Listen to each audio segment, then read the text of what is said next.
For us, time doesn't exist.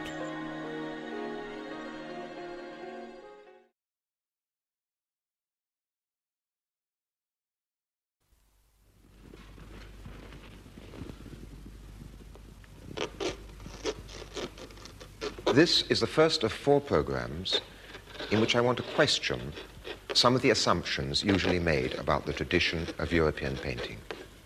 That tradition which was born about 1400, died about 1900. Tonight, it isn't so much the paintings themselves which I want to consider as the way we now see them, now in the second half of the 20th century, because we see these paintings as nobody saw them before.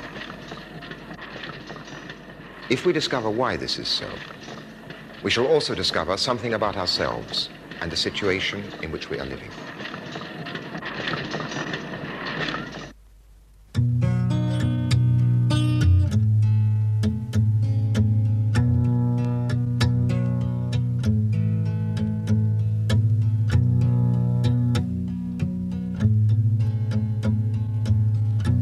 The process of seeing paintings or seeing anything else is less spontaneous and natural than we tend to believe.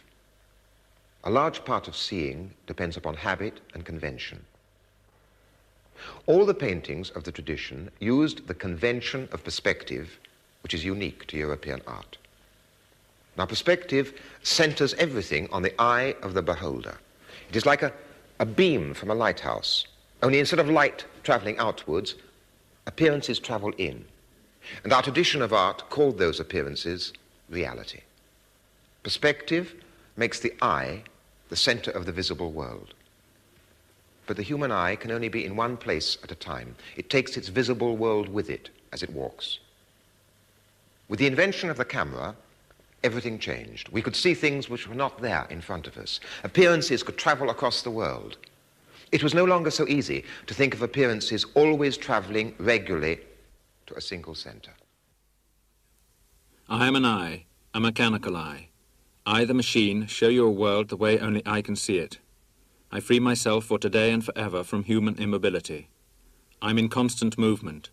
I approach and pull away from objects. I creep under them. I move alongside a running horse's mouth.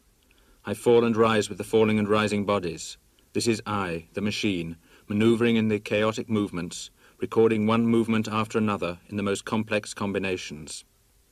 Freed from the boundaries of time and space, I coordinate any and all points of the universe wherever I want them to be. My way leads towards the creation of a fresh perception of the world. Thus I explain, in a new way, the world unknown to you. Those words are from a manifesto written in 1923 by Dziga Vertov, the Russian film director. And the images are from a film he made in 1928 called The Man with a Movie Camera. The invention of the camera has changed not only what we see, but how we see it. And in a crucial but quite simple way, it has even changed paintings painted long before it was invented. The painting on the wall, like a human eye, can only be in one place at one time. The camera reproduces it, making it available in any size, anywhere, for any purpose. Botticelli's Venus and Mars used to be a unique image, which it was only possible to see in the room where it was actually hanging. Now its image, or a detail of it, or the image of any other painting which is reproduced, can be seen in 1 million different places at the same time. As you look at them now, on your screen, your wallpaper is round them. Your window is opposite them. Your carpet is below them. At this same moment, they are on many other screens, surrounded by different objects, different colors, different sounds. You are seeing them in the context of your own life. They are surrounded not by gilt frames, but by the familiarity of the room you are in and the people around you. Once, all these paintings belonged to their own place. Some were altarpieces in churches. Originally, paintings were an integral part of the building for which they were designed. Sometimes, when you go into a Renaissance church or chapel, you have the feeling that the images on the wall are records of the building's interior life. Together, they make up the building's memory. So much are they part of the life and individuality of the building. Everything around the image is part of its meaning. Its uniqueness is part of the uniqueness of the single place where it is. Everything around it confirms and consolidates its meaning.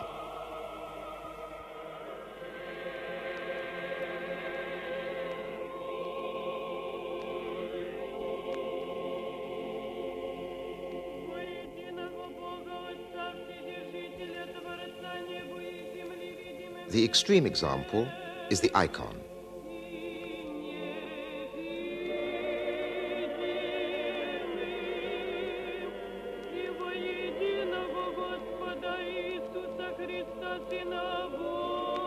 Worshippers converge upon it.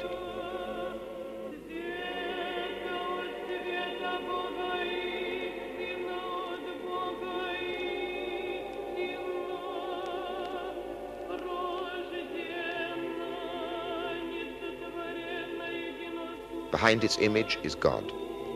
Before it, believers close their eyes. They do not need to go on looking at it. They know that it marks the place of meaning.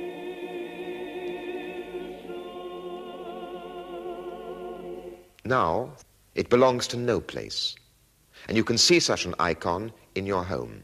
The images come to you. You do not go to them. The days of pilgrimage are over. It is the image of the painting which travels now, just as the image of me standing here in this studio travels to you and appears on your screen. The meaning of a painting no longer resides in its unique painted surface, which it is only possible to see in one place at one time. Its meaning, or a large part of it, has become transmittable. It comes to you, this meaning, like the news of an event. It has become information of a sort.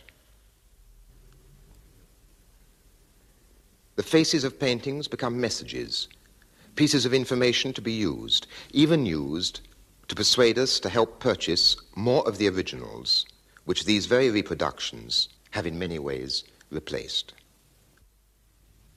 But, you may say, original paintings are still unique. They look different from how they look on the television screen or on postcards. Reproductions distort. Only a few facsimiles don't. Take this original painting in the National Gallery. Only what you are seeing is still not the original. I'm in front of it. I can see it. This painting by Leonardo is unlike any other in the world. The National Gallery has the real one. It isn't a fake, it's authentic. If I go to the National Gallery and look at this painting, somehow I should be able to feel this authenticity. The Virgin of the Rocks by Leonardo da Vinci. It is beautiful for that alone.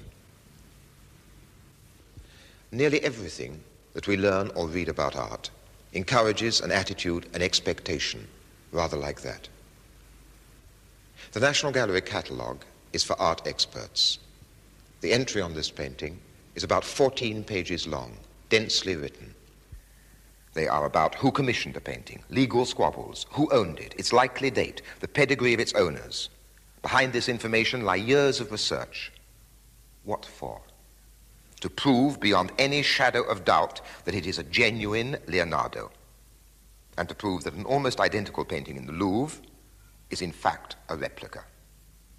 French art historians try to prove the opposite. For this drawing by Leonardo, the Americans wanted to pay £2.5 million. Now, it hangs in a room by itself like a chapel, behind bulletproof perspex. The lights are kept low so as to prevent the drawing from fading. But why is it so important to preserve and display this drawing?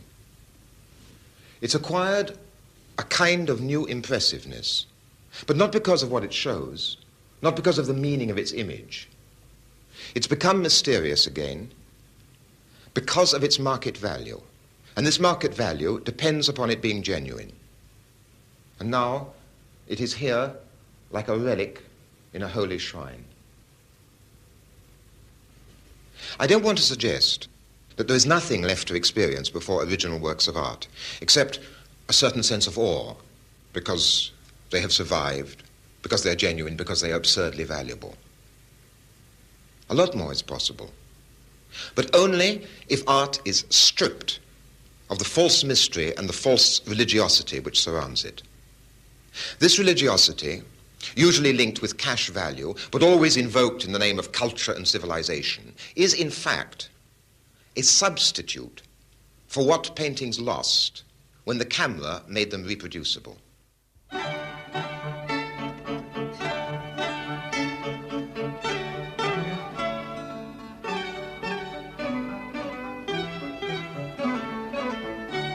The National Gallery sell more reproductions of this Leonardo cartoon than of any other picture.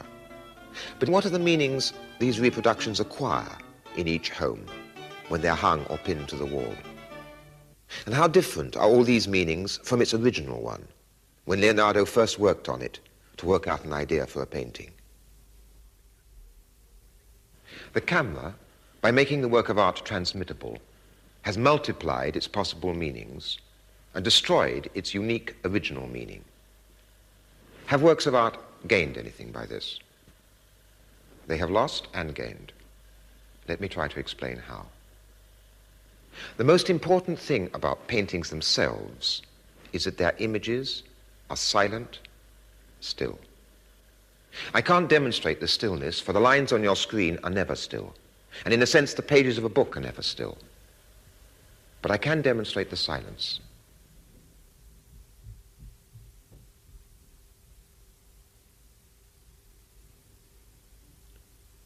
Occasionally, this uninterrupted silence and the stillness of a painting can be very striking.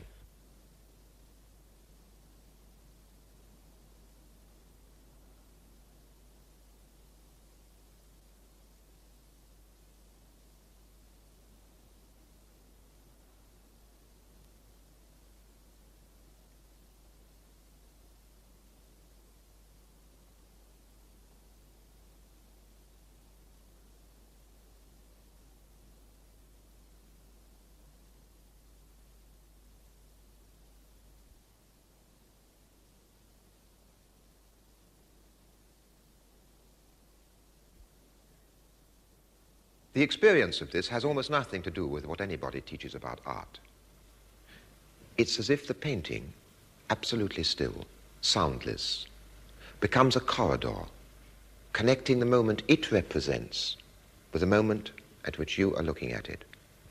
And something travels down that corridor at a speed greater than light, throwing into question our way of measuring time itself. Because paintings are silent and still, and because their meaning is no longer attached to them, but has become transmittable, paintings lend themselves to easy manipulation. They can be used to make arguments or points which may be different, very different, from their original meaning. And because paintings are essentially silent and still, the most obvious way of manipulating them is by using movement and sound. The camera moves in to remove a detail of a painting from the whole. Its meaning changes. An allegorical figure becomes a pretty girl anywhere. From being part of a strange poetical world of metamorphosis, a dog can be turned into a pet, not unlike the dog of his master's voice. The meaning of a painting shown on film or television can be changed even more radically. This is a painting by Bruegel, or rather a reproduction of a painting by Bruegel, of the Road to Calvary. If you look at the whole painting, Bruegel's intention is fairly clear. In the right foreground are Mary and John and the mourners of Christ. Christ carrying the cross is in the middle distance, carried forward by the crowd, which is making its way to the place of the crucifixes, far away on the right, where a circle of onlookers has already gathered. If you look at the whole picture, you see that it is about grief, about torture, and above all about the callousness, the eager inquisitiveness, the superstitious drive of the crowd. If it sets out to be a religious painting, it is an oddly secular one. But the difficulty is that on a screen, if you keep the whole painting in view, you don't see very much. You have been waiting impatiently for the camera to go in to examine details. Yet, as soon as this happens, the comprehensive effect of the painting can be changed. For example, it is possible to isolate and show the details in a way that makes the painting look like a fairly straightforward devotional picture.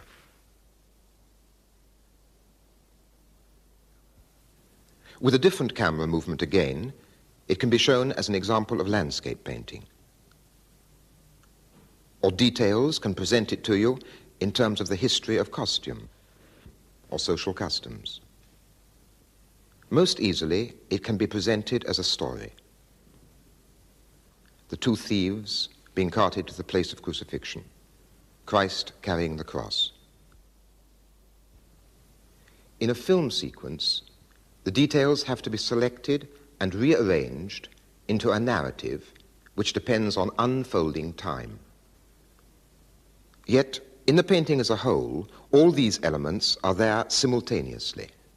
In paintings, there is no unfolding time. As well as by the movements of the camera, paintings are modified and changed by the sounds you hear when looking at them. Here is a landscape, a cornfield with birds flying out of it. Look at it for a moment in silence. Now, supposing I say whilst you look at it, this is the last picture Van Gogh painted before he killed himself.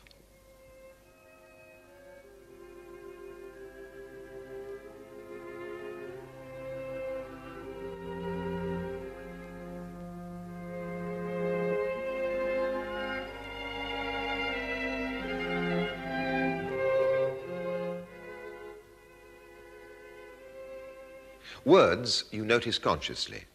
Music is subtler. It can work almost without your noticing it. How often do you consciously notice the music played over paintings on television? Yet music and rhythm change the significance of a picture. Here's a painting by Caravaggio. Here are details of this painting cut to music from an Italian opera. Non so quale far, mandela ai parenti, per farmi smatar, mandela in campagna, in l'erba la magna, anche che parlasse come il deserto voler predicar. Sarei che gli abiti del soce, sarei l'asciutto, mortificherò, ho provato, niente se fa, niente.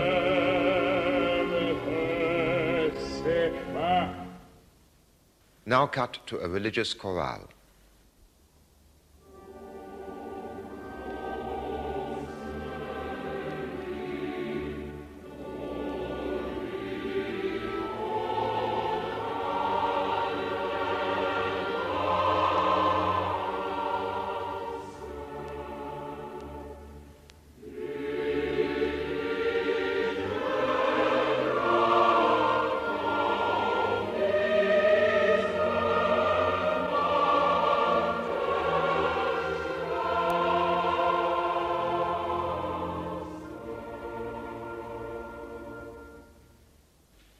I've said that as soon as the meaning of a painting becomes transmittable, this meaning is liable to be manipulated and transformed.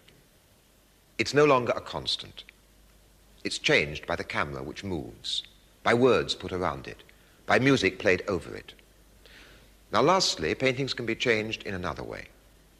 When paintings are reproduced, they become a form of information, which is being continually transmitted, and so there they have to hold their own against all the other information, which is jostling around them to appear on the same page or the same screen.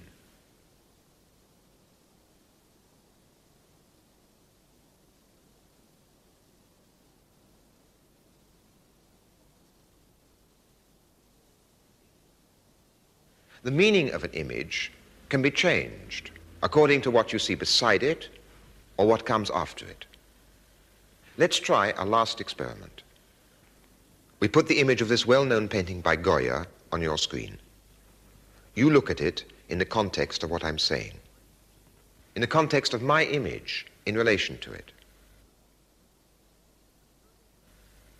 But supposing you had just turned onto this channel from one of the other two, then you might see something like this. Some years ago, up in the mountains that were white with snow, inside a cabin, MacDougal, he was planning, there's gonna be a showdown with somebody he loves.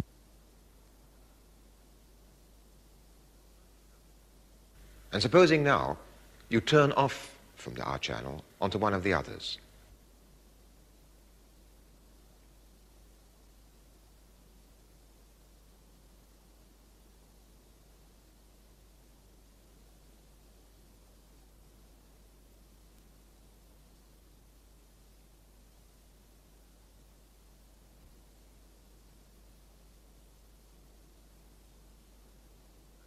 Each time, the impact of the Goya is modified. I've now emphasized the ways in which reproduction makes the meaning of works of art ambiguous.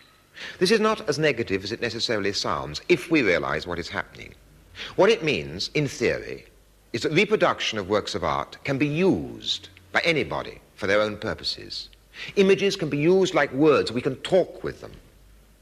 Reproduction should make it easier to connect our experience of art directly with other experiences. You can sometimes see how naturally this begins to happen when, for instance, children or adults pin up reproductions alongside snapshots or their own drawings or pages from magazines.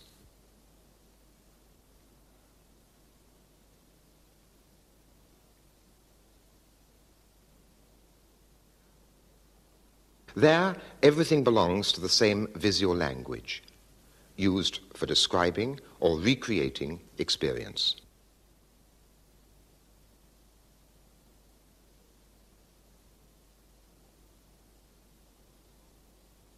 What so often inhibits such a spontaneous process is the false mystification which surrounds art. For instance, the art book depends upon reproductions. Yet often, what the reproductions make accessible, a text begins to make inaccessible. What might become part of our language is jealously guarded and kept within the narrow preserves of the art expert. These last two great paintings by Frans Hals portray the governors and the governesses of an almshouse for old paupers in the Dutch 17th century city of Haarlem. Hals, an old man of over 80, was destitute. Most of his life he had been in debt. During the winter of 1664, the year he began painting these pictures, he obtained 3 loads of peat on public charity. Otherwise, he would have frozen to death. Here, he paints the official portraits of the administrators of such public charity.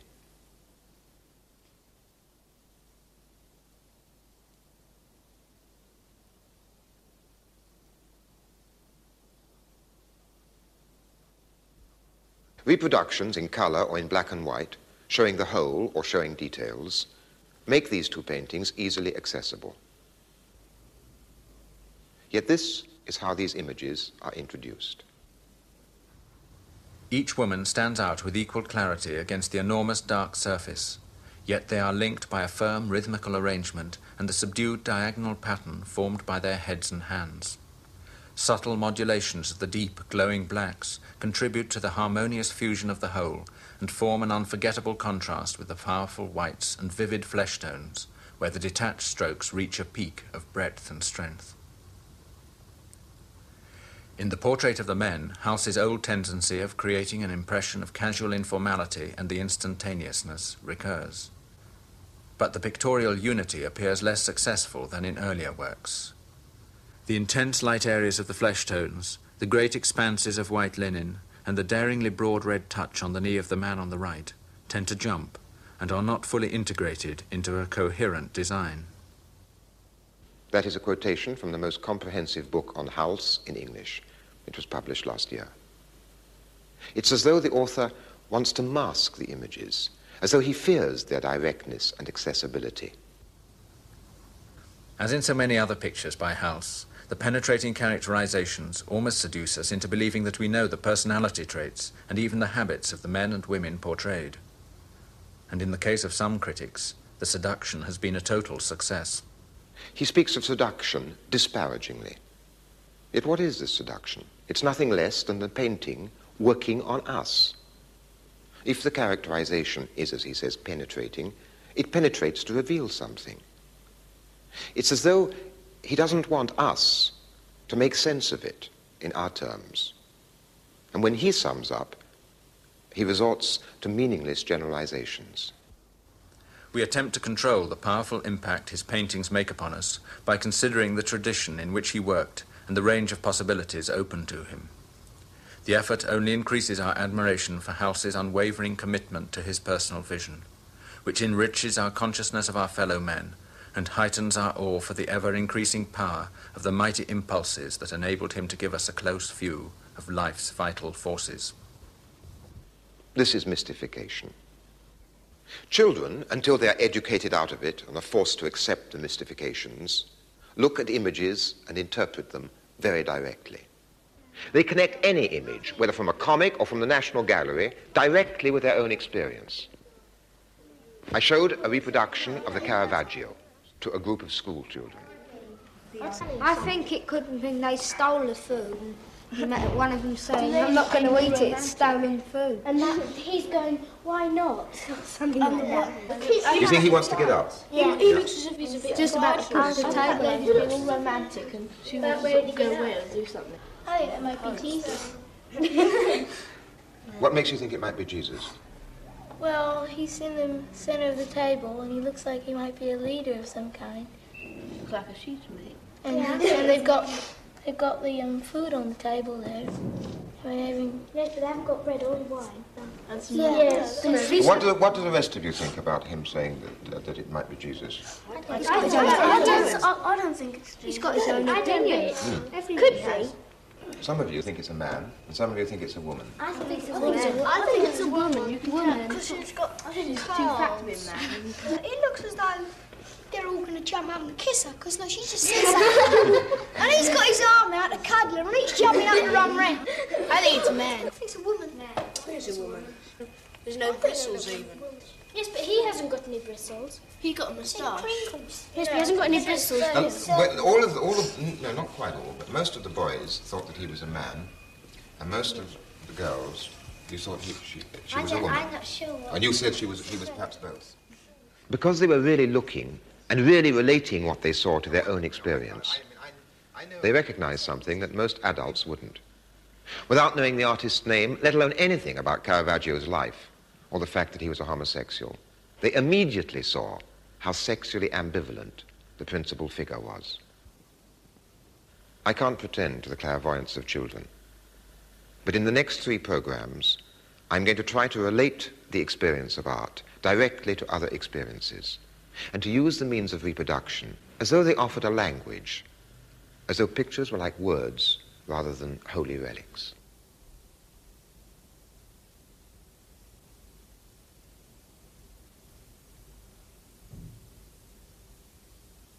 How we see women, possessions, advertisements and their promises which surround us on every side.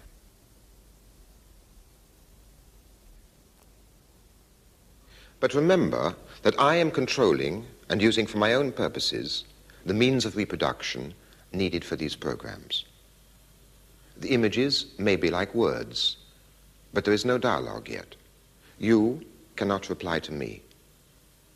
For that to become possible in the modern media of communication, access to television must be extended beyond its present narrow limits. Meanwhile, with this program, as with all programs, you receive images and meanings which are arranged.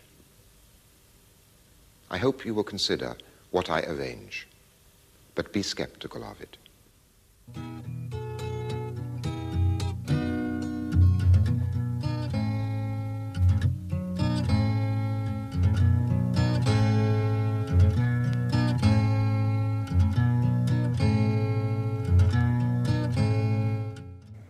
And Ways of Seeing is right back here tomorrow night at 7:30. Next tonight, we have a whole stack of monitors for you, beginning with a chat with one of the most iconic film directors and actors of all time.